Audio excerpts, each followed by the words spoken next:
qodobo kale oo arrimaha gudaha ayaa noo soo socda balse markana waa warbixintii arrimaha dibadda iyo bariga dhexe wararkii ugu dambeeyay waa ka wariyahayaga aadan xuseen oo soo kooba warbixinta. subaxnimadii hore ee 7 bishii Oktoobar sanadka markuu 2023 sanadkii hore maalinimo Sabti ah waxaa mar qora warbaahinta caalamka qabsaday warar sheegaya in ururka iska caabinta Falastiiniyiinta ee Hamas ay duulaan ku qaadeen saldhigyada ciidanka Israa'iil ay leeyihiin oo ku yaala qaybo ka mid ah dhulka ay Yuhuudda sida xoogga ah ay ku deegaamaysay weerar dhowr jiha ah oo ku bilowday duqeymo dhanka cirka ah ayay ku waabariisteen dadka degan magaalada Tel Aviv iyo hareeraheeda waxaana maamulka Israa'iil ay ku dhawaaqeen inay galeen xaalad degdeg ah.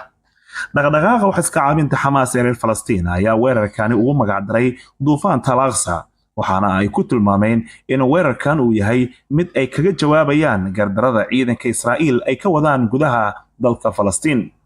tobaneeyo askari oo ka tirsan ururka Islaamiga ah ee Hamas oo wata hubka noocyadiisa kala duwan ayaa ka gudbay xadka marinka Gaza iyagoo oo ka talaabay xadudbeenaadka Israa'iil waxaana ay gudaha u galeen koonfurta Israa'iil halkaas oo ay ka fuliyeen weeraro ka dhan ah Yuhuudda.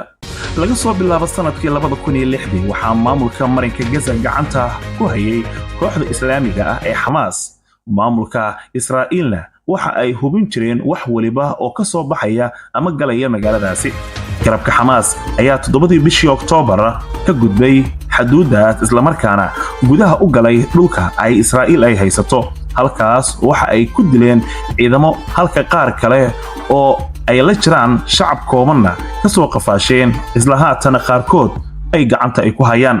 dhanka kale militariga Israa'iil oo ka jawaabaya weerarkii kadiska ahaa ee ay Hamas ay ku qaaday ayaa duqeymo aan loo meeldayn ka geystay marinka Gaza waxaana ay ku dhawaaqeen in cuntada biyaha iyo korontadaba laga jaro guud ahaan marinka Gaza. Gaza ayaa mar kale gashay go'doon culus oo waxa ka joogsaday wax waliba oo u gudbaya magaaladaas waxa inta dheer duqeymo aan kala go' lahayn weeraro dhinaca dhulka ah iyo qumbulado hub culus ah oo lagu beegsaday goobaha rayidku ay degan yihiin. shacabka ku nool marinka Gaza ayaa galay xaalad bini'aadanimo oo aad u adag iyagoo xitaa isbitaaladii ay Israa'iil ay ka jartay adeegyada aasaasiga ah ee ay ku shaqaynayeen sida qalabka caafimaadka, dawooyinka, shidaalka iyo waliba wixii la mid ah. xaaladaas waxa ka dhalatay dhibaato daran xilli wadamada caalamka intiisa kale ay indhaha ay ka xirteen xasuuqa ka socday marinka Gaza maadaama Israa'iil ay beegsatay meel waliba oo ka caagan dagaal sida goobaha caafimaadka, kuwa cibaadada, kuwa waxbarashada iyo waliba xariyaha ay degan dadka barakacayaasha ah. duqeymaha ay Israa'iil ka wado marinka Gaza ee ku dhisan siyaasadeeda isirsifaynta ah ayaa waxa ka dhashay dhimashada dad kor u dhaafaya 42,000 oo qof iyadoo dhaawacuna uu yahay mid tirabeela. dalalka Carbeed iyo waliba dawladaha Islaamka ayaa jawaabtooda noqotay kaliya inay cambaareeyaan weerarada Israa'iil ay u geysanayso dadka aan waxba galabsan ee reer Gaza waliba si aan kala socno lahayn.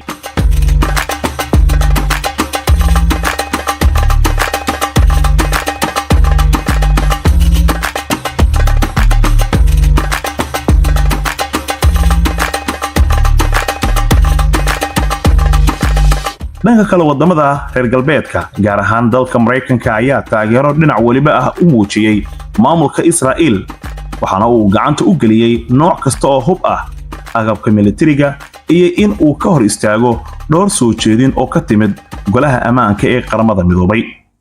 dadaalo dhowr ah oo lagu xalinayo xiisada ka taagan bariga dhexe oo ay garwadeena ka tahay dawladda Qatar iyo qaar ka mid ah dawladaha Islaamka ayaa ku soo idlaaday guuldaro. intaasi kadibna dalalkaasi waxa ay ku soo koobmeen inay indhaha uun ay ka eegtaan waxa ka soconaya bariga dhexe. 31 bishii July ee sanadkan 2024 madaxii xafiiska siyaasadda Hamas Ismaaciil Haniya ayaa lagu dilay duqeyn dhanka cirka ah oo ay Israa'iil ay ka geysatay magaalada Tehran ee caasimadda dalka Iran. waxaa ka horeysay hanjabaad ay Israa'iil ku sheegtay in ay beegsan doonto hoggaanka sare ee ururkaas. 6 Agoosto isla sanadkan 2024 Yahya Sinwar ayaa loo magacaabay madaxa xafiiska siyaasadda ee ururka Hamas si uu horey ugu sii wado howlgallada ururkan. ninkan oo waqti ka mid ah cimrigiisa ku soo qaatay mid ka mid ah xabsiyada ay Israa'iil ay maamusho ayaa xilkaasi si rasmi ah ula wareegay. ku darso ninkan Sinwar ah waxay Israa'iil dushu ay ka saartay mas'uuliyadda ah inuu ka dambeeyay weeraradii dhacay 7 bishii Oktoobar. sirdoonka Yuhuudi waliba kuwa dalalka xulufada la ah ayaana sheegaya in ay raadinayaan xogtiisa. sida muuqato militariga Israa'iil ayaa ku fashilmay weerarada ay ka wadaan marinka Gaza iyaga oo la kulmay guuldaro dhanka sirdoonka iyo waliba ciidamada lugta kadib markii muddo yar gudahooda kumanaan askari lagu dilay gudaha marinka Gaza qaar kalena ay soo gaareen dhaawacyo kala duwan. dhibkaas oo dhan waxa uu Israa'iil gaarayaa iyadoo ay meeshu ay ka baxday iyagoo ismoodi jiray in ay ka dhisan yihiin dhinac waliba sida awoodda ciidanka sirdoonka iyo in ay xitaa aanay wax culays ah ku ahayn soo qabashada ciddii ay damcaan.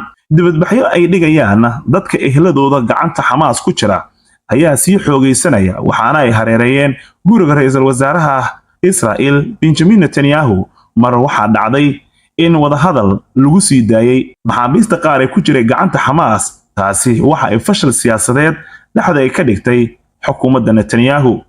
siyaasiyiinta qaar ee Israa'iil ayaa sheegaya in guuldaro lagu daboolay dhiigbax badan uu ku soo dhamaanayo howlgallada socda mar haddii sanad kadib weli Xamaas ay haysato maxaabiistii ay afduubatay isla markaana weli ay ka dagaalamayaan dhulka iyagoo si awood ay ku dheehan tahay howlgalladooda u fulinaya. Netanyahu ayaa si uu jabka gaaray xukuumaddiisa uu u qariyo waxa uu weerar toos ah uu ku bilaabay warbaahinta madaxa bannaan ee soo bandhigaya xogaha dhacdooyinka jira sida telefishinka Al Jazeera. waxaana uu sidaasi u sameeynaya waa in uu qariyaa ceebta uu dhexda uu ka galay.